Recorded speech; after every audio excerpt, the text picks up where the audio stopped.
तुम जियो हजारों साल साल के दिन हो 50,000 तुम जियो हजारों साल साल के दिन हो 50,000. वयाच्या 92व्या वर्षी ज्येष्ठ गायिका आशा भोसले यांचं निधन झालं. महाराष्ट्राच्या मातीतला हा आशा भोसलेंचा आवाज जगभरात घुमला. असा कुठला संगीत प्रकार नाही जो आशा भोसले यांनी गायला नाही. अखेर मुंबईत आशा भोसलेंनी अखेरचा श्वास घेतला. आशा भोसले या ठाकरे कुटुंबियांच्या अत्यंत जवळच्या होत्या.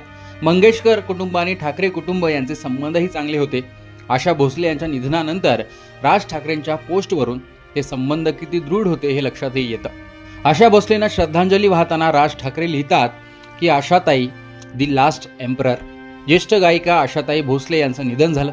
मी माझ्या 2 भाषणांमध्ये आणि पुढे एकदा आशाताईंशी झालेल्या संवादात म्हटलं होतं की लता दीदी आणि तुम्ही म्हणजे भारतीय चित्रपट संगीतातील लिओनार्दो द विंची आणि मायक्लोंजोलो आहात. लिओनार्दो द विंची कामाकडे बघताना त्यातील परफेक्शन, कमालीचा आखीव रेखीवपणा, जबरदस्त ठहराव आणि एक सरकन जाणवणारी आध्यात्मिक अनुभूती जाणवत राहते. हे सगळं दीदींच्या गाण्यात जाणवत राहतं. सगळं कसं परफेक्ट, आदर्शवत वाटत राहतं. तर मायक्लोंजोच्या कामात नजाकत आहे, आवेग आहे, लाडीवाळपणा आणि बंडखोरी पण आहे. कधी कधी त्यांची शिल्प त्या दगडातून बाहेर येण्यास आतुर आहेत असं वाटत राहतं. तसंच आशाताईंच्या गाण्याचं, त्यांच्या गाण्यात ओढ आहे, खेळकरपणा आहे, धिटाई आहे आणि माणूस म्हणल्यावर थोडा बेधडकपणा झुगारून देण्याची तीव्र इच्छा असणारच. हे सगळं आशाताईंच्या गाण्यात जाणवत राहतं. गाणं हे माझं पॅशन आहे किंवा ॲक्टिंग माझं पॅशन आहे असं म्हणत स्वतःला कलाकार आणि कालांतराने ज्येष्ठ कलाकार इत्यादी म्हणून घेणारे हल्ली ढिगाने आढळतात. असलं म्हणण्याची मुभा नियतीने आशाताईंना कधीच दिली नाही.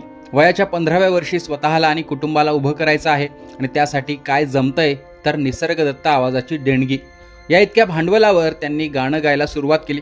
अजाणत्या वयात व्यक्तिगत आयुष्यात आशाताईंनी अफाट त्रास सहन केला, पण या त्रासाने किंवा दुःखाने त्यांच्या मनातला किंतु परंतुवर मात केली आणि आयुष्यात जी धिटाई आली ती आवाजात आली. मी वर म्हटल्याप्रमाणे लता दिदींचा आवाज म्हणजे परफेक्शन आणि कमालीचा ठहराव. स्वातंत्र्य मिळाल्यानंतर सगळं वातावरण भारावलेलं असताना असा आवाज त्या काळाचा आवाज वाटावा असा आवाज आहे. अशा वेळेस स्वतःचा आवाज तयार करायचा, त्यासाठी आपल्या एक्सप्रेशनला साजेसं गाणं मिळेपर्यंत वाट पाहायची. यासाठी आशाताईंनी काय पेशन्स ठेवले असतील हे त्याच जाणवत. पिया तू अब तो आजामध्ये प्रियकराला थेट बेधडक आवाहन आहे. आइये मेहरबान मध्ये लाडीवाळपणा आहे. दिल चीज क्या है आप मेरी जान लीजिए मध्ये नजाकत आहे. दम मारो दम मध्ये बंडखोरी आहे. सगळ्या चौकटी तोडून येण्याची तीव्र उर्मी आहे. याच आशाताई मराठी भावसंगीतात मागे उभा मंगेश पुढे उभा मंगेश म्हणत युगायुगाचं वैराग्याचं प्रतीक शंकर चराचरात आहेत आणि लक्ष ठेवून आहेत हे आर्थपणे सांगतात. व्यक्तिगत आयुष्याच्या जवळपास प्रत्येक टप्प्यावर त्यांनी वादळ पाहिली तरीही आशाताई खचल्या नाहीत. दुःख हत्यार बनवलं नाही, कडवटपणा येऊ दिला नाही. दुःख हाताळायची त्यांची कला जणू अकस्मात केली होती. म्हणूनच दीदी कायम दैवी वाटत राहिल्या तर आशाताई खूप मानवी वाटत राहिल्या. जसा दीदींचा सहवास मिळाला तसाच आशाताईंचा मिळाला. मी भाग्यवान आहे की ज्यांनी या देशाच्या अनेक दशकांच्या भावविश्वाला आकार दिला. त्या दोन्ही बहिणींचा मला ओतप्रोत सहवास मिळाला. माझ्यासाठी आशाताईंकडे फक्त ज्येष्ठ गायिका म्हणून बघणं हे पुरेसं नाही, तर तो गाण्यातून घडलेला अलौकिक प्रवास होता. तो चिरकाल तुमच्या माझ्यात राहील, नवनवीन पदर उघडत राहील. मी माझ्या भाषणात म्हणालो होतो की लता दीदी असतील, आशाताई असतील किंवा त्यांच्यासारखे कलाकार असतील, ते जर नसते आणि त्यांनी आपल्याला त्यांच्या भावविश्वात गुंतवून ठेवलं नसतं तर या देशात कधीच अराजक आलं असतं. उत्तुंग काय असतं ते काय बघायचं याचा मापदंड या लोकांनी आपल्याला घालून दिला.